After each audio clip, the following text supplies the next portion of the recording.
আমি মূলত হচ্ছে ওনাকে চিনি না, বুঝছেন।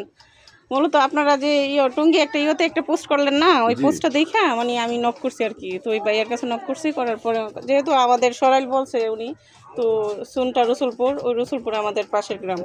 তো আমি চাইছি আমাদের একজন পরিচিত মানুষ আছে, উনি আমাদের সরাইল রিপোর্টার আর কি, বৈশাখী টিভির রিপোর্টার। তো ওনার মারফতে আমি চেষ্টা করবো ওনার পরিবারে পৌঁছাই দিতে। আমার দিক থেকে যতটুকু মানে 100% আমি চেষ্টা করবো ওনারে যেন ওনার পরিবারের কাছে পৌঁছাই দিতে পারি, বুঝছেন।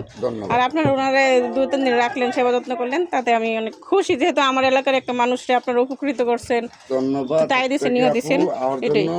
এবং আমরা বয়স্ক মহিলা, আমার একসময় এরকম হবো, আমারও এখন সবচেয়ে মূল কথা হচ্ছে উনি কি নিজে নিজে আসছে নাকি ওনাকে কেউ রাইখা গেছে, এটা আগে উদ্ঘাটন করতে হবে। উনি কিছুই বলতে পারেন না। এই যে প্রথম দিন তো ওই জায়গাটা বসা ছিল, ওই জায়গাটা। আচ্ছা।